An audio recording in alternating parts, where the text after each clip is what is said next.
नमस्कार दोस्तों, आज मैं सुनाने जा रही हूँ आपको एक नई कहानी। जीवन में बातों का प्रभाव। हमारे जीवन में बहुत से लोगों का प्रभाव पड़ता है। हम भी बहुत बार प्रभावित हो जाते हैं। यह कहानी भी ऐसी ही है जिसमें किसी के जीवन पर इतना गहरा प्रभाव पड़ा कि उसकी ज़िंदगी ही बदल गई थी। सभी का जीवन बहुत अच्छा चल रहा था जब तक कि नई मुसीबत से जन्म नहीं लिया था। इस गांव के लोगों में बहुत प्यार था। सभी लोग मिलकर रहते थे। कभी किसी को भी झगड़ते नहीं देखा था। झगड़ने का कोई भी कारण नहीं था। एक दिन नरेश नाम का आदमी आता है जो कि उसी गांव में एक कुम्हार का काम करता था। उसने सभी लोगों को बताया कि अभी हमारे गांव में मुसीबत आने वाली है। सभी लोगों ने जब यह सुना तो उन्हें बहुत अजीब लग रहा था, क्योंकि सभी लोग जब आपस में मिलकर रहते हैं तो समस्या क्यों आएंगी, पर मुसीबत बताकर नहीं आती है। उस वक्त गांव में एक डाकू रहता था जिसका अत्याचार बहुत बढ़ गया था।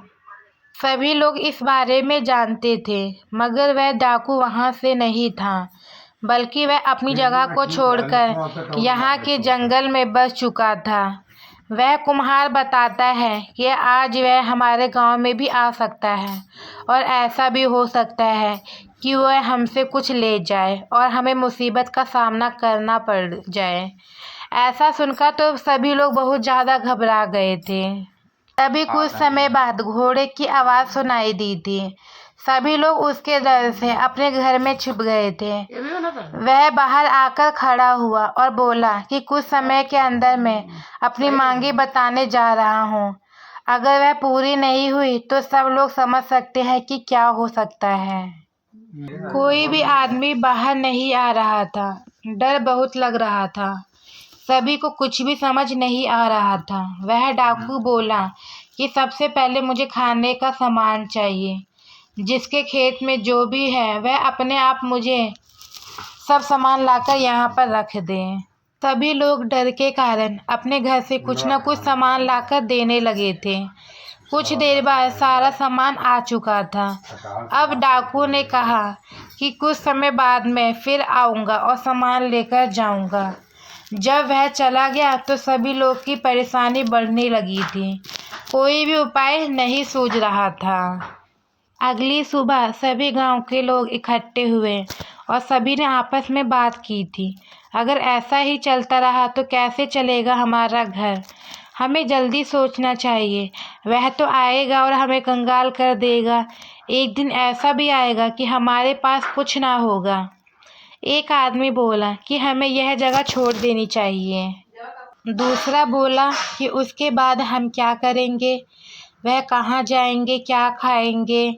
यही फसल तो हमारी रोजी है और वह हमसे यह छीन रहा है। हमें कुछ ना कुछ तो करना ही होगा। यह बहुत ज़रूरी है। आप सभी इसका कोई उपाय करें। मगर डरे हुए लोग क्या कर सकते थे। उन्हें तो उनसे बहुत डर लग रहा था। किसी का भी दिमाग नहीं चल रहा था। वैसे भी परेशानी में दिमाग का चलना बहुत मुश्किल होता है। एक आदमी खड़ा हुआ और कहने लगा कि मुझे उससे डर नहीं लगता है। मैं उसका सामना करूंगा और उसे यहाँ से जाना होगा। सभी लोग उसकी तरफ देखने लगे थे, पर देखने से तो समस्या का हल नहीं निकलता है, बल्कि कुछ करने से ही समाधान हो सकता है। उसकी बातों का प्रभाव तो था, मगर किसी की भी हिम्मत नहीं थी जो उस डाकू से बात कर सके। इसलिए सभी लोग चुप थे। उन्होंने उसे समझाया कि तुम्हें ऐसा नहीं करना चाहिए, क्योंकि सभी लोग बहुत डरे हुए हैं और सभी लोग यही सोचते हैं कि अगर वह तुम्हारे साथ में चलते हैं तो हो सकता है कि वह तुम्हें परेशानी में डाल दे, क्योंकि वह बहुत ही खतरनाक है। हमें कुछ और सोचना चाहिए। कोई भी उस आदमी की बात नहीं मान रहा था। सभी लोग भगवान से ही प्रार्थना में लगे हुए थे। जब इंसान ही खुद कुछ नहीं करेगा तो भगवान भी कहाँ मदद कर पाएंगे। तभी सामने से एक साधु जी आ रहे थे। वह उन्हें परेशानी में देखकर वहीं पर रुक गए थे और समस्या क्या थी यह जानने के लिए एक से पूछा कि क्या बात है, आप सभी लोग बड़े उदास दिखाई दे रहे हो। तभी गांव का मुखिया सामने आया और उसने सारी बात साधु जी को बताई। जब यह बात साधु जी ने सुनी तो वह कहने लगे कि हर समस्या का एक हल होता है, वही तुम्हें सोचना होगा। सभी लोग उनकी ओर देखने लगे थे। साधु जी ने कहा कि उस डाकू को यहाँ पर बुलाया जाए, मैं उससे बात करूँगा। जब एक आदमी संदेश लेकर गया तो डाकू अपने साथियों के साथ उस गांव में जा पहुंचा और कहने लगा कि क्या तुम्हें यहाँ पर रहना नहीं है, जो मुझे यहाँ पर बुलाया गया है। तभी साधु जी उसके पास जाने लगे थे। जब साधु जी उसकी ओर बढ़ रहे थे तो डाकू ने ना जाने क्या हुआ, वह अपने घोड़े से उतरा और साधु जी के पैर पकड़ लिए थे। उन्होंने उसे उठाया और कहा कि यह सब तुम क्या करते हो, किसी को परेशान करके उसके द्वारा कमाए गए धन को या उसकी रोटी को छीनते हुए तुम्हें अच्छा महसूस होता है? क्या तुम ऐसा करके अपने मन को शांत कर सकते हो? जबकि मैं देख रहा हूँ तुम अंदर से शांत नहीं हो। तुम्हें अगर जीवन में बदलाव लाना है, अपने मन को शांत रखना है, तुम्हें यह सब छोड़ना होगा। डाकू ने यह सब सुना और वह यह सब कुछ छोड़ चुका था। ऐसा प्रभाव किसी ने भी नहीं देखा था। कुछ किए बिना सब कुछ होगा।